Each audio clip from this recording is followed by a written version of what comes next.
All right, hi everyone. Thank you so much for being here. Welcome to our session on climate change, from climate change to climate justice, a BIPOC perspective in Europe, which we're holding here at the Othering and Belonging Gathering in Berlin. Very happy to be here. This conversation is the first in a speaker series that the incredible folks at Systemic Justice have developed. Cheers to them. The speaker series is part of a broader project that aims to build power amongst BPIC or BIPOC organizations, collectives, and movements for climate justice, specifically in the European climate movement, and help shift the narrative from climate change towards one that is centered around intersectional climate justice. So I thank you all for being here. Thank you for joining this session, and hello to those who may be watching online or who are tuning into this later.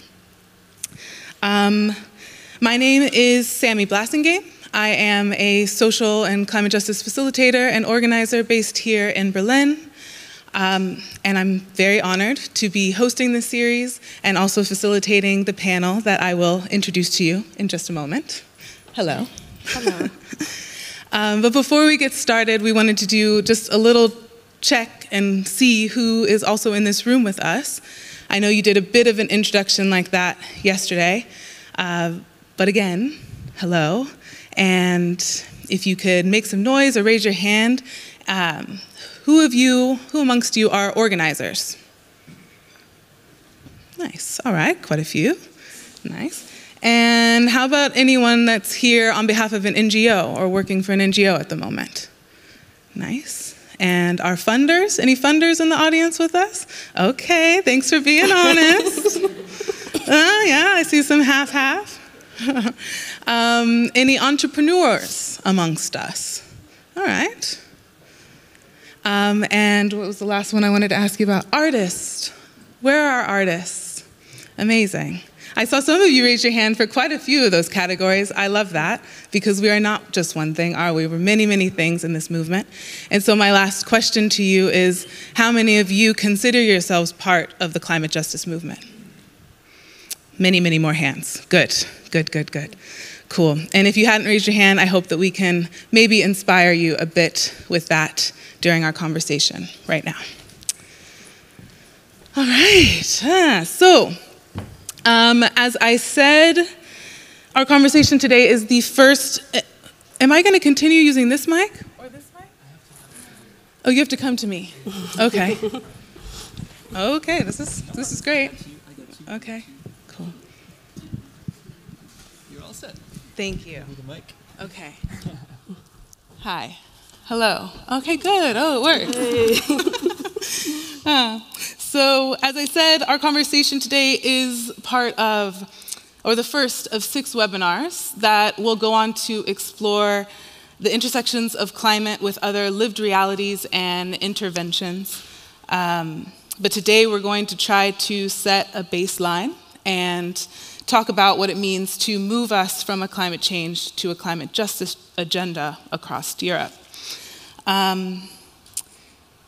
Yeah, I'll say a bit more about the other webinars at the end, but this is an incredibly important part of the movement at the moment.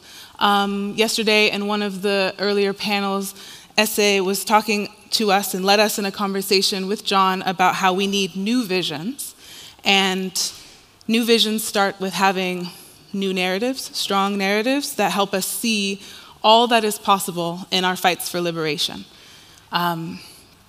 And right now, the narrative in Europe is not helping us push things forward fast enough. Already, as we know, the climate crisis is impacting, has, and is continuing to impact the lives and livelihoods of people across the globe, which means we need to win some necessary fights against extractivism and exploitation, which are often perpetuated by oppressive societal systems that seek to maintain business as usual. But climate justice, this concept, reflects the need to hold space for that urgency, recognize the urgency, but also with the importance of doing things intentionally, with care, and in communion with others. We'll be talking a little bit about that. This is me speaking at the moment. The concept also centers the needs, perspectives, and participation of the ones most affected by climate and environmental change.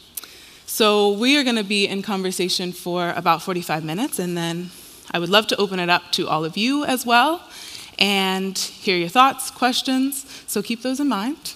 It's a conversation. And yeah, let me introduce you to these wonderful people who are sitting next to me. So we have Winterbeth here. Did I pronounce your last name right? I actually never asked you that one. I've never actually, we are colleagues, huh? I've organized with Winter, but I never said your last name. It's not important, but it's Berge. Berge, thank you. Okay, good. Winter is a climate justice organizer with a background organizing with the climate movement in Germany. Currently, they are actively involved with an anti-fascist and anti-racist group in Frankfurt, Germany. Their work prioritizes climate justice education and the establishment of accessible community spaces led by and for BIPOC activists. Their work is driven by an abolitionist and system change perspective that prioritizes fostering global collaboration between Black, Indigenous, and communities of color in both the global North and South to mobilize around climate justice. Hi, Winter. Okay. The question I want to ask each of you as I introduce you also is, how are you doing? How are you coming into this space with us at the moment?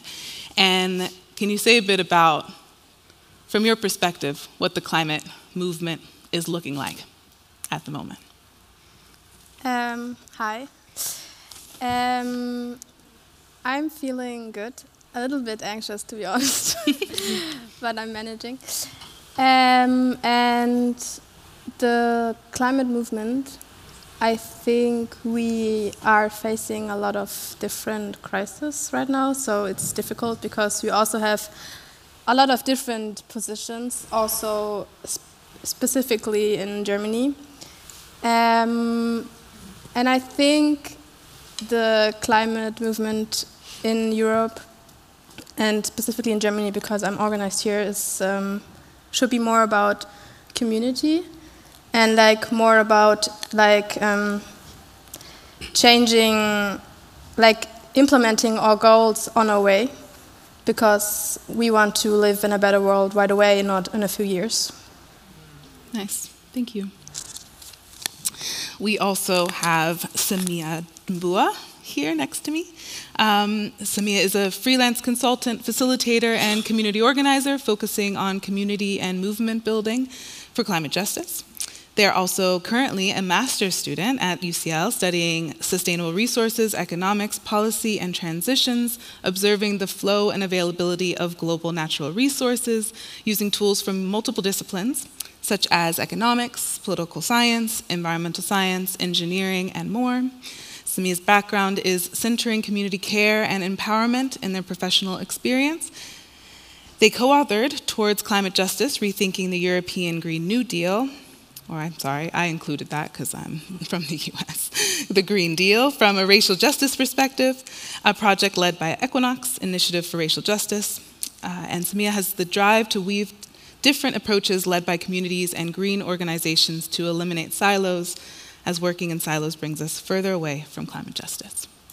That already says quite a bit about how you think about climate justice.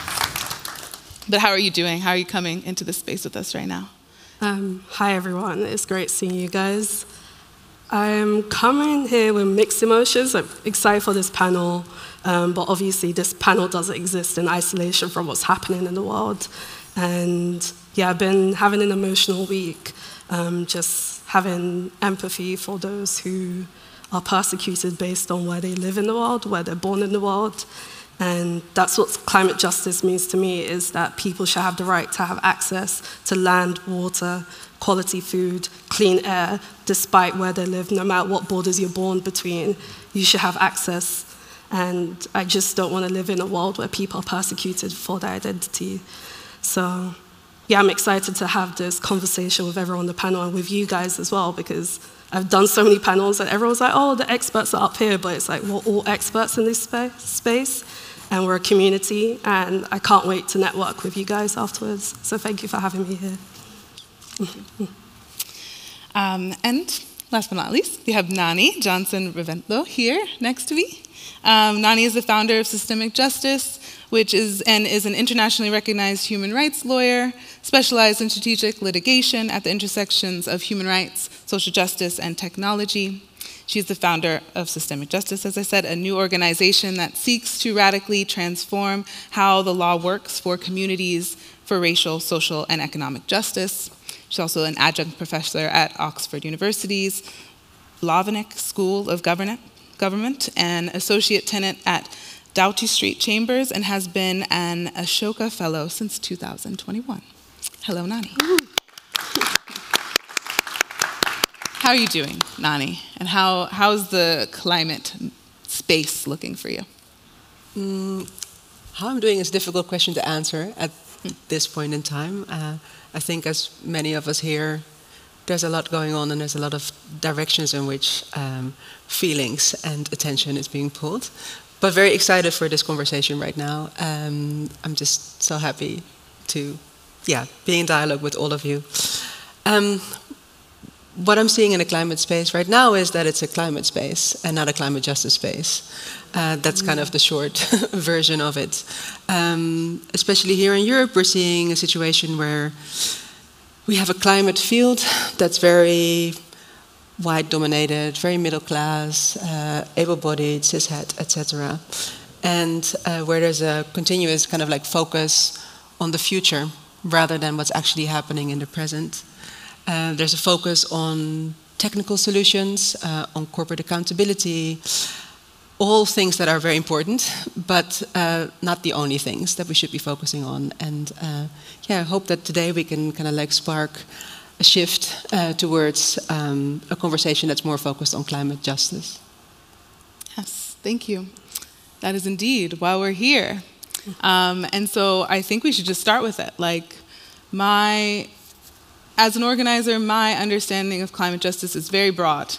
And it is intentionally so because I think it could, and we'll get to that at some point in this conversation, unite a lot of struggles. But so I just want to ask you straight up, what is climate justice to you? You said a bit about it, but how much more, or how else would you define climate justice? Anyone want to go first? Yeah.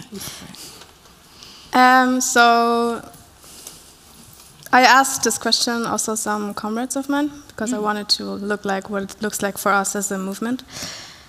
And so it's like a collection of what many people said. And so climate justice is a class struggle for us, and it's also about taking our position. It's about fighting that fossil fuels are staying in the ground. It's about fighting the capitalist neo-colonial world and like creating a world on our own for us, like by us, for us. It's about abolitionism. It's about healthcare for everyone. Samia also already said it in the introduction, like security, food, water, and healthcare. It's about investing in renewable energies. It's about repaying climate debt, and also about acknowledging that that we don't own nature, but we have to respect it, and that we also have to like dive into indigenous science more than into Western science, and also about land back and like securing indigenous rights. And I think the most important for me is that it's a fight that we are fighting like with our comrades in the global south, because it's like a global issue and a global fight. And I also think that it's not like a solid state, but rather like a process about like fighting, like recognizing the social structures that like are responsible for the climate unjust world. Nice. Yeah. We said broad. Lots of different ways to reach towards it. Yeah, thank you so much, Winter, for sharing that and also being considerate what the movement is saying rather than coming from an individual place, because climate justice is about acting and moving as a collective and making sure that different voices are platformed when we define these things. For me, climate justice, I've been a climate justice activist for over 10 years now, and the definition is always expanding because you have to understand that climate justice is about dismantling systems that have been built, consolidated over the past few. Climate injustice has been a thing for the past few centuries where we're trying to dismantle these systems that have been built over centuries. And climate justice is about building new worlds. It's about expanding beyond what we know. So we can define it today, but the definition will definitely change within the next few decades because we're realizing, oh wow, like we're learning new terms of how we've been harmed as a society. It's something I've noticed in the past few decades. Like when I started out on this journey, I was campaigning as an air pollution activist, and I learned about environmental racism and environmental classism along that journey. And people are fighting to figure out ways to voice the harms and oppressions that they face. And I don't think we've got there yet in terms of naming and actually putting a nail to certain things, but we are making progress. And I think when we talk about climate justice, we need to make sure that we leave space for the definition to evolve, because it's something that can't be done overnight. This is something that is going to take a long time to achieve, and it has to be sustainable. And we need to react against the urgency of capitalism, where it's like we have to find a quick solution, a quick fix. And that's not what climate justice is. Climate justice work should be proactive and reactive, and proactive action requires years of planning, thinking generations ahead, not just for our own generation. And that comes from indigenous teaching where they think 7 generations ahead. And we currently don't have political systems that match that temporal need, that need to have time and space to actually decide and vision and imagine and dream what we want for ourselves. So climate justice is so many things to me. And I'm excited as an activist when I meet young people on a regular basis where they draw exactly what they want their futures to look like. And some of them, they're just like, I just want shelter that won't be taken away from me. I want to live in an area where I don't have to think about the air I'm breathing. I just want a good quality of life. And I think that's the basics of climate justice. And hopefully we get to a point where we think beyond the bare minimum and we actually decide what exactly do we want to get out of this lifetime that we have. I hope that makes sense. Yeah. If it doesn't, then again, there'll be time to ask questions, okay? But I really like that you mentioned this like long-term perspective and that climate justice will continue to change, and that even if we try to define it right now, we should be open and expect that it shifts and changes depending on the needs. I think that's a very good point. Would you like to add anything? There's very little to add to such beautiful framings. I guess like it's just kind of like emphasize how important it is to just embrace the complexity of it all, and also like how the focus can shift and how it can be dynamic, right? Climate justice in the way that we look at it in our work is really like this intersection of like the fallout of the climate crisis with racial justice, social justice, economic justice, disability justice, etc. And yeah, the emphasis will shift depending on what the needs of the moment are.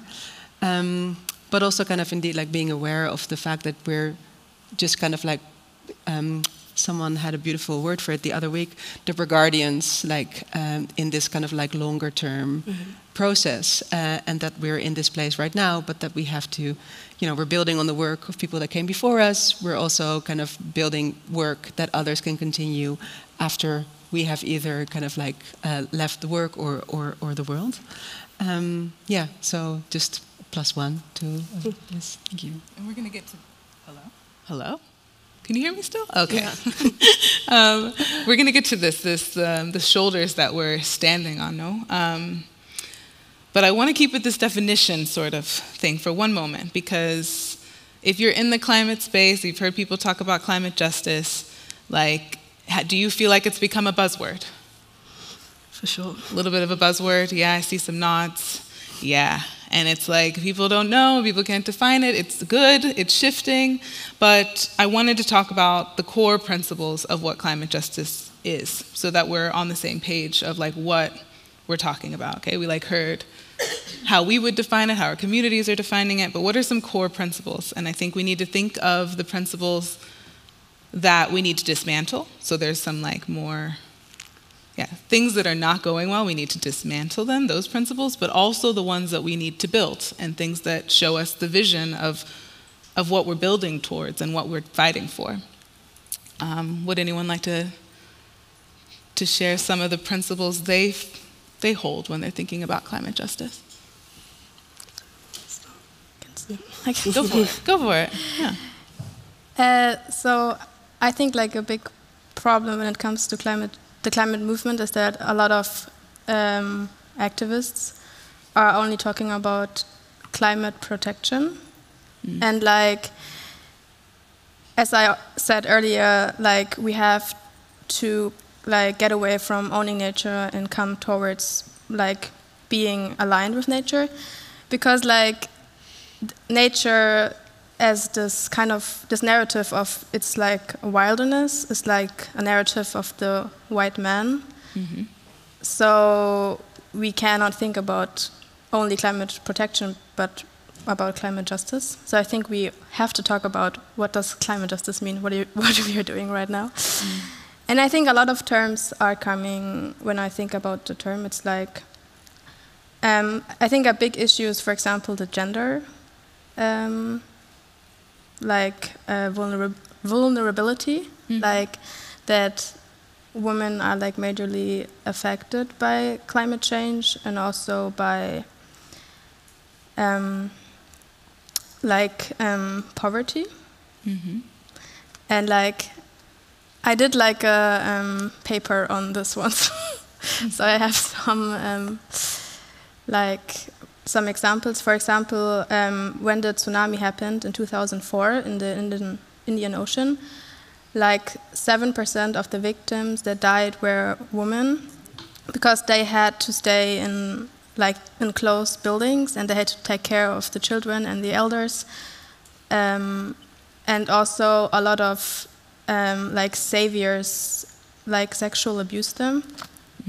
And also women are taking care of a lot of cultivation, but they only own 1% of the world's wealth. So I think that's a big issue. And I think that's also a big topic in the climate movement, in the international climate movement. A lot of organizers from the Global South are talking about this daily. Yeah. I know that the intersection of climate and gender is something that people are talking about often, and I just want to make a point, and I'm sure you are getting to this too, but not just women, right? Yes. It's anyone that's not cis male that has a higher impact, definitely. And as you said, the mainstream climate movement often focuses so much on environmentalism in a sense, and I also noticed that the mainstream movement tends to focus on justice related to the effects of climate change. But what about the injustices that the crisis has created, and the systems that exacerbate the crisis, which are all rooted in exploitation? So that's when I'm getting to the principles of what we need to dismantle, so the patriarchy. But what else? What's on your mind? Yeah, talking about this, it's I could spend hours talking about it, but we don't have that much time. The things that we want to dismantle is capitalism is the main top thing, because that system relies on extraction, exploitation. It's unsustainable growth. I'm studying right now, looking at what exactly are we doing in terms of building economies, and people just want to make profit, money. And we're seeing a system where we're actually moving towards green colonialism, so that's exactly why I addressed in the paper that I co-authored. when we talk about towards like climate justice for a racial lens, we're seeing that Europe is seeing themselves as pioneers in terms of building a green future for all. They paint a glossy picture saying people are going to drive electric vehicles, they're going to drive, you know, all these fancy vehicles that are sustainable. But then when you look at the production side, that's where the problem comes in. We need lithium to fuel these electric vehicles, and lithium is heavily found in Central African countries. What does that mean for the people that live in those countries? Are we still going to continue as business as usual in terms of their working conditions, the pay that they receive, if they receive any pay for what they extract? And this future we'll move into, it looks great, but then who has the right to live in a toxic-free environment is a question that I always bring up when we talk about climate justice. We say we want these things for ourselves, but we're actually talking from a European perspective. What does it mean for our communities, our families, our friends, our brothers, sisters that live in global South countries? Do they have the same access to green technology as we do? Do they have the right to access the same futures that we're building over here on this continent? And climate justice is about addressing, but also taking accountability for those asymmetrical power dynamics as well. Like Shell, for example. Shell has still not been held accountable for the atrocities it has committed in several countries across the world, particularly in Nigeria, people that live in communities across the Niger Delta. In the Niger Delta, we're seeing rivers polluted with Shell's oil, where women rely on those rivers to sustain themselves, not just for their families, but also economically as well. They sell fish to market. Lots of women say, I have no business anymore because there's no fish to sell. And if there is fish to sell, it's polluted, it's dirty. So when people see that as their only food source, they eat it, and unfortunately that has health consequences. We're seeing women have premature births early. Unfortunately, there's been devastating cases where Nigerian women are actually losing their babies because of Shell's actions. We're seeing people develop diseases and cancers as well, and Shell to this day has not said, hey, we're sorry, we messed up. Here's a loan sum that we could give to you. And there was actually a case where Shell was held accountable recently, but in some communities, specifically the Ogoni people, they said, we still haven't seen that money. They promised this years ago. And I'm not sure people are familiar with Ken Saro-Wiwa. He was a Nigerian activist who was executed by Shell in '94. And it wasn't just him, there was a group called Ogoni 9. They were very vocal about the actions of Shell. These were people that didn't study environmental science or geography. They knew what was wrong because they saw that people's lives were harshly impacted by these European corporations. And what ended up happening was Shell just kind of hid away in Europe and said, that's nothing to do with us. You can't sue us because that technically wasn't us. That was your military, that was your government. And that's how European corporations get away with it. They take advantage of the lax laws that exist in other countries. And I know it sounds like a conspiracy theory, but it's true. They actually pay the military to actually enforce violence on people that do speak up. And this is something we actually need to take very seriously as climate activists in Europe, because this power dynamic isn't going away, isn't disappearing, and we need to speak up more about this power imbalance. It feels awkward, it feels uncomfortable, because you're like, I don't know, we don't know too much about this, but we need to trust the stories of people that live on the ground and platform their voices on the same footing as us, or even above us as well, because they're the ones who are being directly impacted just because of our demands and desires that we have on the European continent. I went on a ramble, so. No, but you already got into multiple. That's great, thank you. Yeah. Feel free to jump in, by the way, if you want to add in. To be honest, like we're gonna get it deeper into multiple things that you said, so no worries. Yeah. Anything you want to add? Yeah, I do want to add a little bit, just to kind of like, again, just building on what you said about the need to kind of like dismantle racial capitalism, right? And like the structures of our world that are basically built on the global slave trade. And one of the things that came up really prominently in the conversations that we had in the climate justice roundtable that we had last year, where we brought together activists from across Europe, was really kind of this absence of actually linking the current climate conversations with the reparations debate in a much more intentional way. I'm not talking about the COP conversation, but on a general level, right? This kind of like disconnect, whereas like the fallout that we're seeing right now is just directly a result of how our world came to be. And that emphasized also, again, like the importance, right, of imagining new worlds. And I want to also just name another thing, and that also came out of these conversations very clearly, was that people really feel that right now they're being kind of like pushed out of the public debate, how they are under-resourced, under-supported, and actually are trying to do really big, world-changing work on a shoestring budget, in a context where they basically have to fight the NGO industrial complex, where there's a couple of like big climate NGOs that are taking up all the space, that are taking up all the resourcing that's there, and no one's really kind of like piercing through that, right? And those are like the really concrete ways in which capitalism is showing up and is actually harming organizing at the moment. So. Yeah. The funding landscape is wild. I'm newly into that space too, and like seeing the very little resources that go into climate justice work in general, climate, and then climate justice work is really astounding. And then climate justice that is led by Black people, Indigenous people, people of color, right? Yes. I mean, you add the layers and there's very little left. Yeah. I think I want to stay with this. I mean, we're already into like Europe's responsibility, past and present, and then we'll come back to the things we're building. But let's talk about it a little bit more. Like, what is? We know that Europe and over-industrialized countries have a huge responsibility when it comes to climate change. But what's on your mind when we think about how Europe uniquely has contributed to issues of climate injustice, and what should be the responsibility and anything else you want to add to that at the moment?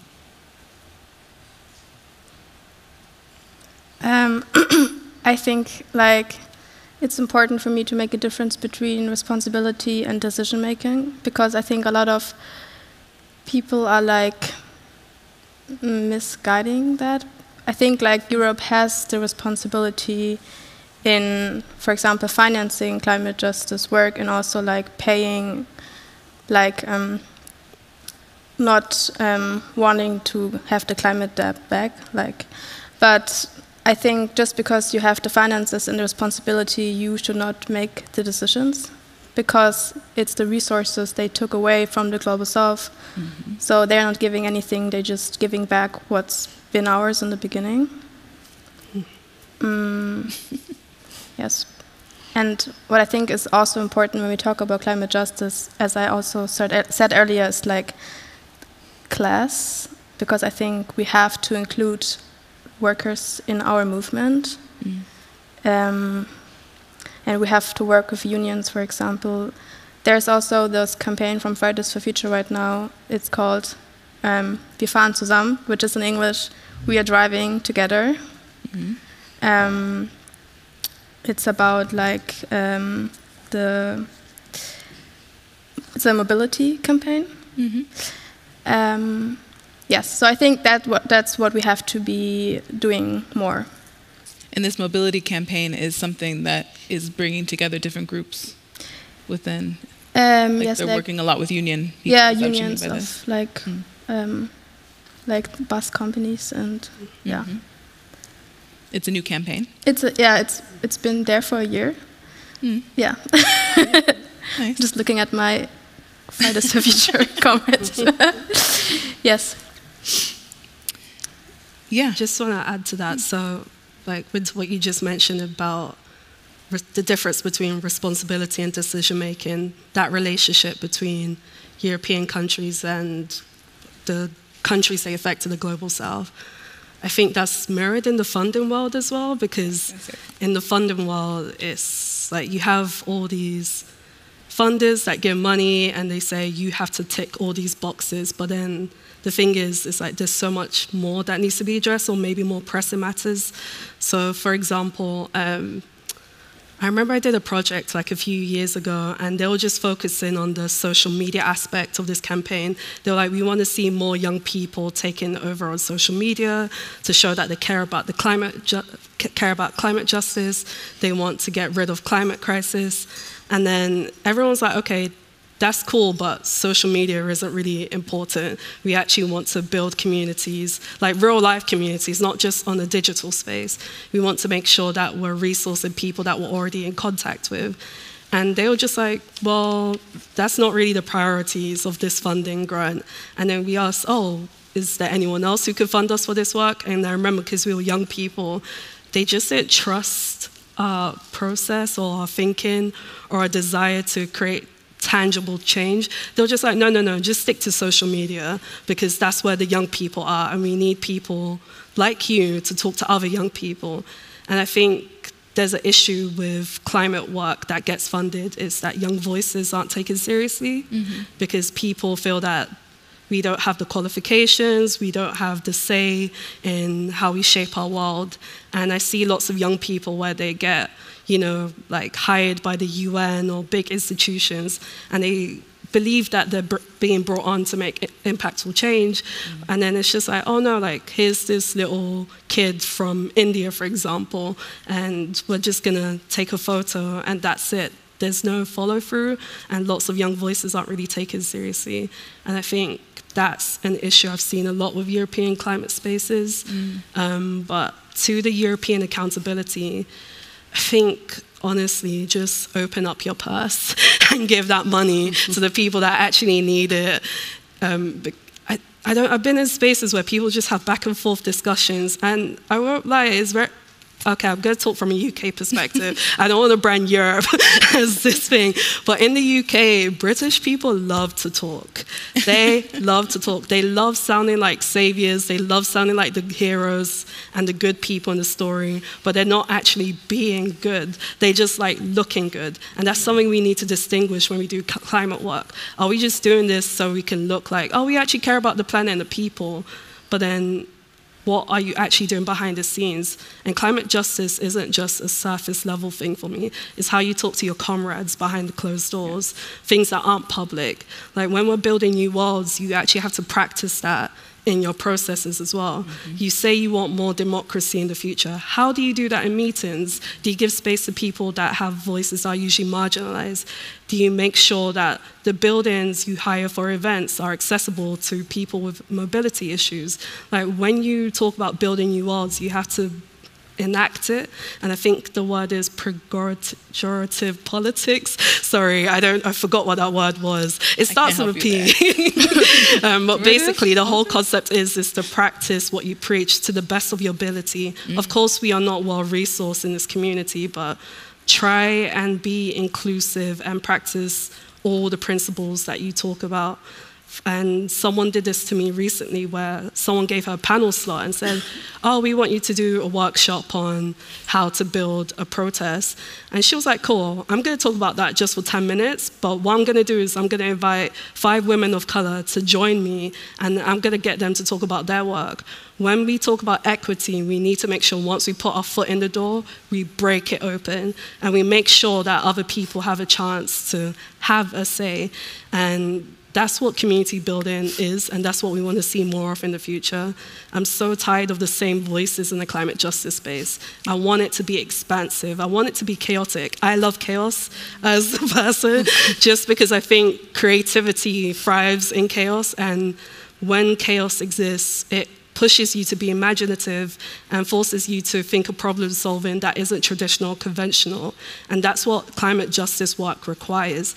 We can't rely on the same tools that have been given to us in this destructive, oppressive states that we're in. Like, why do I want to bring tools from capitalism to the world I want to bring? So we need to think creatively about the world we want to bring, and we should stop relying on European companies and the European ways of working. We need to just decolonize it all. Amen. Yeah. This point about the funders and like this wanting to look good, I think, I hope if you've not heard this conversation, if you've not been in these like participatory grant making conversations, then I implore you to look into it. They need to be pushing themselves even further. how are you actually allowing people to make the decisions like young people and organizers? Yeah, I'll stop there. I'll stop there for a moment. Did you want to say something? Yes, I wanted to add something. Like, I would say I'm a really chill person, but I'm getting... A what person? Chill. A really chill person. Oh, okay. But I'm getting really mad when I think about how the difference between responsibility and decision making is also implemented in the movement, as in that, like, the same people, like mostly the white academic people, are holding all the power, and also like gatekeeping all the resources and the access to spaces. And it's like kind of funny to me, because we are fighting for another world, but we are just using the same tools as the oppressors. So I'm like, that doesn't make sense. Doesn't make sense. So I think we need to like create different tools. And yeah. How has that been going for you so far in the organizing you're doing? How does it look like? Because I feel like we say this and it makes sense to us because we try to do that in the spaces we are, but some people might not get that. Right. So I've been in different spaces the last years, and I've also been in majorly white spaces like Fridays for Future Germany, and it's been rough. But there are always people that are cool and have the same perspectives as you, and I think I've walked towards like how's it called? This thing. A wall. Thank you. Thank you, audience. Sorry. Because you're always saying the same things and criticizing the same things, but nothing is changing because the same people are holding the power. And what must change is that we are taking our position and like taking our responsibility. Yeah, so I've also been with BIPOC for Future, which is like a space inside of Fridays for Future, but only for Black people and people of color. And it's nicer because you are with people that have same, or like not same, but similar ideas and perspectives of what the world could look like. And so, yeah, I think it's important that we also self-organize in our communities, but it's also important to still be part of white spaces because we need the support and the finances. And I mean, they're also very nice comrades, so yeah. For sure, if we have the same politics, if you understand the need for a decolonial climate justice and anti-racist climate justice, then sure, we can organize together. But I hope that we don't need to repeat how white the climate movement is in this country specifically, but across Europe. We won't go into that right now. But as long as we have the same politics, yeah, because it takes all of us. And at the end of the day, as you said, it's a class struggle. And yeah. Oh, okay, hey. Anything you'd like to add over here? Anything? Okay.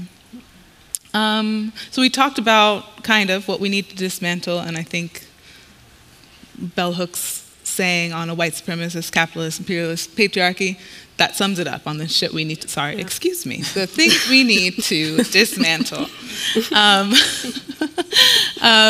But what about building? What are we building? What does that look like? What does it look like to build for climate justice? What sort of things are we working towards? I'm thinking food sovereignty. That was my focus for quite a while. Food and agriculture, how we're taking care of our land resources. What other sort of things are we building towards in climate justice? I think for me, in the work that I do, building community resilience is quite important. The reason why I say that is because when I was in undergrad, me and my friends started a political youth group called Seize the Vote, because we saw that there was a low youth voter turnout that shaped our country to what it is right now. And I remember just feeling so disconnected from British politics and thinking, oh my God, things are just going to keep getting worse and worse. And I used to be that type of person who said, you need to take advantage of your right to vote. Please vote, vote, vote. But then we're actually dealt with bad choices in the UK, and it's not the greatest position that we're in right now. And I felt very depoliticized for a while, and that led me to thinking, okay, the political cycle changes every 4 or 5 years. Things keep going in different directions depending on how the vote goes. What do we need to think about below the political systems? And I thought about communities. So when COVID came, I saw people naturally just sharing food in the neighborhoods. Mutual aid became a thing where people said, if you don't have this, I've got this, I will resource you. And I thought, okay, it's actually quite natural for us to share things when we're in moments of crisis. And I just thought political cycles are so fragile, they're so fickle, they're always changing. But what we can do is to strengthen our communities. So when crisis hits again, we're ready, we're resourced. And the way that I do that is, this year I've been working with young people across the globe, climate activists, on strengthening their emotional and psychological resilience. That sounds like so wishy-washy, but what exactly that means is training them in looking out for people in their movement when people experience burnout, when people experience eco-anxiety. How do you properly check in? Because the consequences of experiencing eco-anxiety is quite serious. Research showed 70% of young people are experiencing eco-anxiety, and that can lead to suicidal ideation. Young people just detach themselves from reality. A climate psychologist reached out to a 5-year-old and said, draw your future, and the 5-year-old drew a house burning. And that was it was a stark image. Why is a 5-year-old thinking about that? And mental health is very neglected when we do this work, when it comes to social justice work, climate justice work. Because as activists, you're like, go, go, go, we need to act, everything's urgent. But then how is everyone's mental health doing? We need to make sure we're sustaining ourselves. Lots of people burn out and just leave the work. I've heard so many stories of people say, I can no longer do this work anymore because I'm just burnt out, the system's burnt me out. And I'm like, again, it's the system, it's annoying, but then what can we do as comrades on the ground when we check in with each other? And that could look like community dinners, holding social spaces in local community spaces where you give people the opportunity to have space to socialize with the people they live around. And also training people on just mental health first aid. So I'm a mental health first aider just because I just see so many people in the NGO space or just the general space of taking action where people's mental health is just going down just because of the current state of the world. Yeah. And yeah, that's one of the things that I wanted to highlight on this panel. I'm really glad you brought that up because I think as organizers, we need to remember that we can't and we shouldn't have to do everything. Exactly. And we need to be building resilience amongst us and skills amongst us to tap in and tap out and so that the movement continues. Exactly. And sometimes people who care about this deeply feel like they need to be out there every single moment, but we need people to be tapping in and tapping out and taking the rest they need. Yeah. You want to respond to that? I also want to ask you about climate justice as a strategic tool across movements and how it's helping, or it could help people understand, unite, bridge more solidarity. I wanted to add that what you just said, Samia, reminds me of the accountability model, which is like you have like a group where you're inside and they're like caretakers, and so it's like being de-institutionalized and the responsibility is giving into your community and into your own hands, and it also roots in abolitionism. And so when we also talk about creating a new world, I think abolitionism also gives us some ideas. Yeah. And if you want, I can say something about it. Sure. Okay. Do you see abolitionism as a movement-wide sort of call? A movement what? Like call, like also a strategic tool maybe that unites a lot of people across the movement. Yeah. So I think it is a strategic tool because it tries to build a new world and including different topics. Like, it's not only about like destroying the PIC, the prison industrial complex, and the prison and the police and the military complex, which is like a big issue also regarding climate injustice. It's also about like taking back the resources that we're taking away from us, like our resources, and like investing them in healthcare and in housing and in security, and food. So I think it connects different issues because climate justice is a social issue.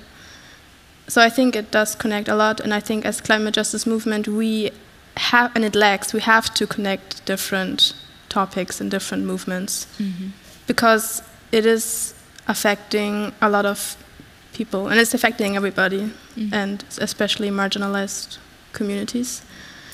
And what I think is also important, that I'm like convinced that there's also a South in the global North, and in the climate movement we don't really talk a lot about marginalized communities in the global North. Yeah. The narrative is very like global North, global South. Yes. But these systems that we're talking about are systemically oppressing people, Black and brown people, all over the globe. There's just differing degrees, right? It's a narrative to assuage white fragility, right? I mean, I find it extremely frustrating. I mean, you see it in so many dynamics, including, again, like also in the funder kind of like scene. But there's this kind of like wish of wanting to externalize the fallout of colonialism as something that's perhaps taking place in the quote-unquote global South, in the majority world, rather than actually here on our own doorstep where it is happening. And I think there also, just to kind of like build on what you were both saying, this idea of it being a strategic tool, right? Taiwo, in his book Reconsidering Reparations, makes this beautiful argument that the fight for climate justice is the fight for racial justice, that they're the same. And I would say like they are the same also as the disability justice movement, economic justice, etc., gender justice, because all of these systems of oppression, all of these injustices have the same root. It's this racial capitalist world that we build together and that we need to dismantle. And also, therefore, like this vision that we have of a different world will be one that has to facilitate liberation for all of us, because otherwise the work is just not finished yet, right? Yeah. So that's the core of it. That is moving us from a climate change to a climate justice agenda, is recognizing this. So with that, because I know that we have to start right on time for the next session, I want to make sure we hear at least a little bit from who's in the audience. Any thoughts, questions, things that you'd like to share? Yes, please. The mic's coming to you. Thank you. I'd like to thank the panel. Fantastic. So inspiring, really, truly inspiring and thought-provoking. I just wanted to kind of add to some of the discussion around the links between climate justice and the deep environmental harms that multinationals are responsible for. And I had the privilege of being involved in the Bielsa State Oil and Environmental Commission, which was a commission of inquiry set up some years ago, funded entirely by one of the subnational governments of Nigeria to investigate pollution over. And what was interesting about that is a 3.5 year study. We went as far as collecting blood samples of people who were affected and so on. And all the narrative that you described is very, very true. But what was interesting about that was that, you know, the government funded it, but of course ran out of money, given it was an international commission of inquiry. But we could not get anyone to step up in terms of the funding community and put the money in necessary to make sure we delivered that report. We delivered the report. It was launched at the House of Lords to a great acclaim, but all through, pro bono work of everybody in the end. And, and of course, that Commission of Inquiry, international academics, but a big black contingent amongst them. And I wonder, whether the look and feel of that commission, was a stumbling block to being able to go further. So I really do think it's a really important issue to continue to question, in what ways we can sustain independence of thought and action and really, engage the climate justice agenda on these very structural issues. And and if we don't have creative ways of thinking about how we finance these things in a very sustainable way, so I think that's a really big question. And just finally, just to say that, that Niger Delta area is really worth pondering a little bit more as we think, because, from the 16th century onwards, that particular area where oil pollution is killing people, which is systemic actually today, was also the site of the slave trade. Yeah. After the slave, and it's documented. I did my PhD on this. It's not news. Yeah. After the slave trade, there was the palm oil trade that replaced it. Palm oil was used for soap making in the British Industrial Revolution, right? To clean the great unwashed, as the British were once known. And that whole structure of extraction has conditioned the nature of that whole area. So palm oil trade was then replaced by the fossil fuel industry, right? So, and we're still there. So as far as Shell or Agip or any position themselves as kind of moving towards green transition and so on, the cleanup of the systemic pollution crisis they've created, which has reduced living, mortality rates in that area, they're not accountable for. So we produced that report, excellent scientific study, but now what?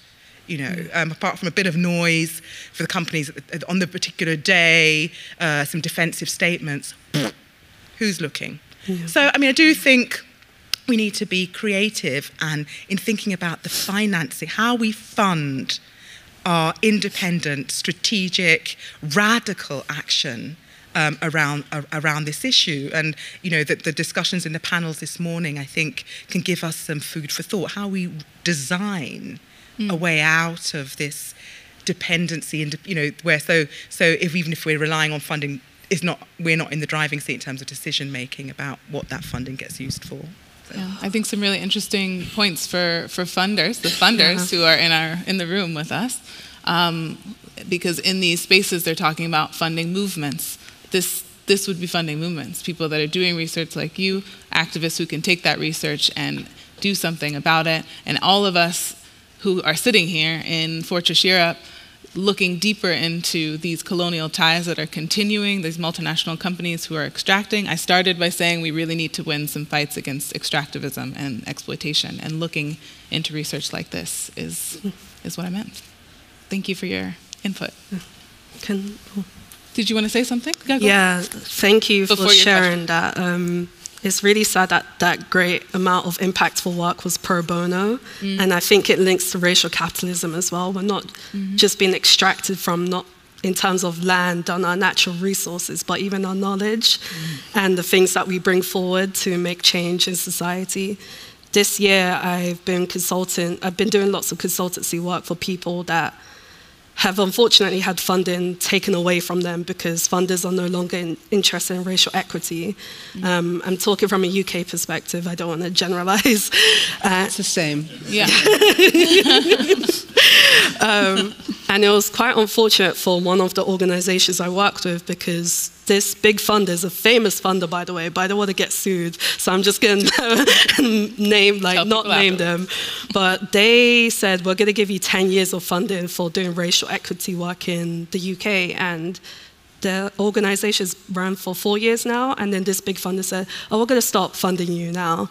And this organization strategized for 10 years. They believed in the work was sustainable work. And then, unfortunately, their work is in the hands of funders. And there's a big question, especially in black communities across the UK, how do we self-organize and fund ourselves? But we understand that the systems that we live in don't permit us to have that financial power. So what exactly do we do about it? And me personally, I was like, guys, I'm leaving the UK as soon as I finish this master's. But I know that's not the case for everyone, because that's coming from a place of privilege. But yeah, I would love to have a chat with you afterwards about that, because I think that's such a big conversation we need to be having. Yeah. I saw there was a question back there, and then we'll come over there. I don't actually have a question. I have a comment. That's okay. I really appreciate your framing today, that it's gone from micro to global level, that you've spoken to very specific strategies that can happen on each of those levels. And the biggest comment is, this is what happens when you trust Black women. This is what happens when you believe Black women. Thank you. Thank you. There was a hand over here, and then here. Let me check the time, because I know y'all want to go. Oh, we're good. Hi, I'm with one of these white organizations in the field of climate. We're trying to learn as an organization how to move away from this, like, searching for a single hero that's going to solve, and searching how to do many things differently. Yeah. And there's a lot of work and there's a lot of learning ahead of us. But I'm noticing also, like, we're one of these, like, re-granting organizations that gets funding from the European Commission and then distributes it.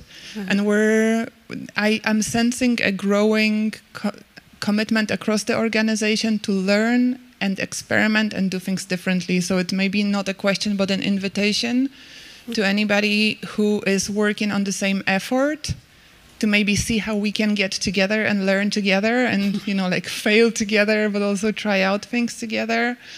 And yeah, it's just really an invitation to team up, because there is a lot of work to be done, and it's in our court now to do that work. So whoever of you, you know, like, has ideas, we're both doing experiments on how to separate where the money comes from and who decides about the money, but also how people apply for the money and how people report. We're trying to do that differently and trying out different things. But we also are setting up a longer-term structure for funders to come together and learn and reflect together. So, okay, I'm happy to talk to you about this afterwards, yeah? And point you in the right direction. Yeah. Good. There was a hand here, and then we'll come here. Thank you for passing the mic around. Thank you so much. I'm on fire. Thank you for all of this. I'm Paloma Pavel from Breakthrough Communities in Oakland, and I'm wondering, is there something we can do to strengthen, even during this conference and in the next couple days, our translocal organizing bridging across borders and across the ocean, and in particular with the COP28 coming up, climate justice, and last year when we got some progress on loss and damage, but now there's accountability really on the line, particularly with the Global South. How can we strengthen our ability to act in a more unified, movement-based way going into that? And in particular, I'm here for 2 more days and would love to meet with Systemic Justice and other groups that are here locally to build bridges. Thank you. Great, thank you. Any thoughts on the question? Yeah. Thank you. I just wanted to say that right now there's like a FFF MAPA delegation trying to go to COP28, and they're like looking for funding. So put your money where your mouth is. Yeah, so you can like ask me later or just look it up online. Yeah. And MAPA, for those who don't know, FFF MAPA is spread out around, doing very local work, but coming together in this global network, right? So I think that speaks to this question of translocal organizing. Any other responses? Okay, we'll talk more after. Mike again here in the front. Thank you so much to all of you for the complexity of the pockets of global south within the global north, of the fact that we may not have de jure apartheid, but we've got de facto apartheid in many countries across the world. I'm involved in a project that's interested in what you're saying about inner change and the fact that without inner change, there cannot be any outer change. This relates back to Dr. Martin Luther King's call for making love synonymous with justice. And so I'm interested to hear from you people more about, you touched on climate-related mental health and the fact that that gets so overlooked in the ways in which we are seeking justice, not only in the climate space, but in any other space. And I wondered if you could speak more about the ways in which this is being negotiated, handled, built into the movement, so that it is fundamental and foundational to the ways in which we are organizing, building dignity, building respect, building futures that are indeed sustainable and not fragile. Yeah. Thank you. Thank you for the question. Yeah, so this year I worked with the Resilience Project, which was created in the UK to tackle eco-anxiety. At first it was for young activists, but then it's broadened out to activists across the world and also corporations that want to take climate action. And this was started because the founder burnt out, like, severely, and she just felt no one else should be experiencing this. We need to strengthen each other and protect our mental health. And it's now evolved this year. I'm not sure if people know about, there's a group called Stop Rosebank in the UK where they try to stop the UK government for provider licensing for oil fields. And the way the Resilience Project interjects themselves into the climate movement in the UK is by providing workshops and training to these people. So, for example, if you're protesting the whole day today, we would enter in the evening and say, hey, this is a space for you to decompress and talk about what exactly is happening and also look out for each other. And I think when we talk about mental health, we think it's a complicated thing that needs complicated practice, but we need simple practice. So what that looks like is sharing tea with other people, having a dance party. There's a climate fundraiser called Climate Control in the UK, where they use all the profits for all the raves to climate activists in the global south. So partying is a way of connecting with communities and making sure that people check in with each other. I'm trying to think of other ways, also passing on those skills to other people too, because me as a mental health first aider, I can't carry everyone's grief and trauma. So I need to train other people to do the exact same for their own communities. And the Resilience Project does it across the UK. So I used to do work for people of colour based in London, but we had people in Manchester, Cardiff, and other cities too. So you have to train other people to do the work. Kinds of change. Exactly. Not doing everything yourself. Exactly. You're not a single savior. The same thing. Exactly. Yeah, so that's a way of doing it. But like you said, no one takes it seriously when you talk about mental health when it comes to justice work, because they're like, no, we want to fund the tangible things. Well, mental health is tangible. It's something that we should take very seriously because it actually affects the work that we do. I've been in organizations where the leaders, the CEO are fried mentally, and that actually has an effect on the people that they work with and they build strategies with. You need to make sure that your mental health is in check to make sure that your work is healthy itself, and capitalism doesn't give us that time to do that work, does it? So that's the constraint there. Relationship building. Yeah, relationship building. Mental health is benefits from being in relation with each other. And in the collective I organize with, and now this bigger alliance in Berlin, we do this.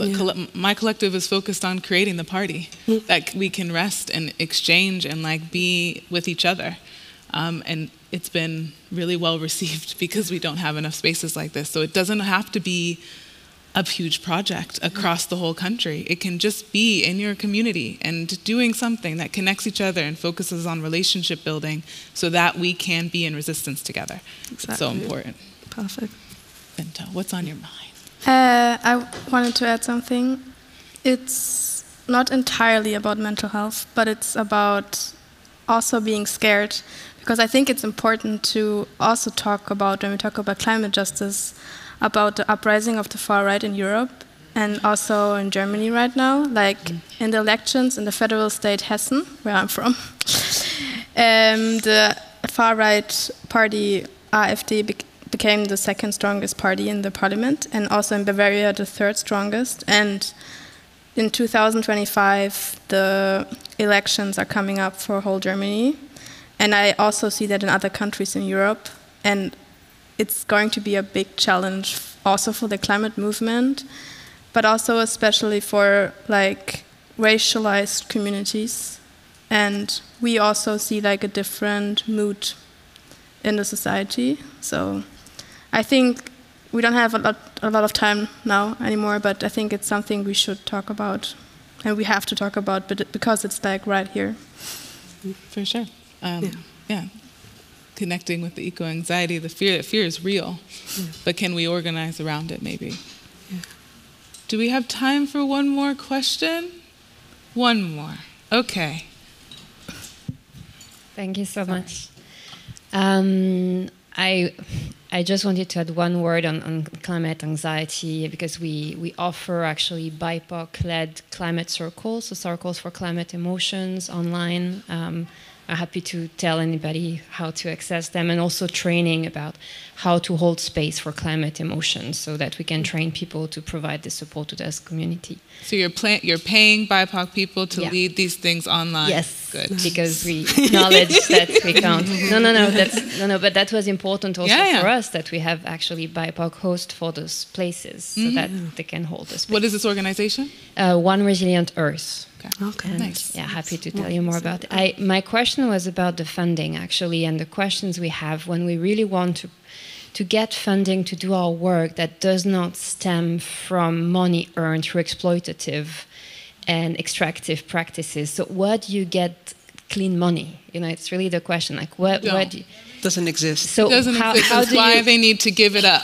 And then, okay, so you fully give it up, and then are there any criteria that you can use to, you know, where do you set the line? Because it also comes up in the organization. Like, how can you, on the one hand, promote a very decolonial approach to the work that you want to do, and on the other hand, where do you draw the line of what's the money you accept to fund your work and the money that you won't accept?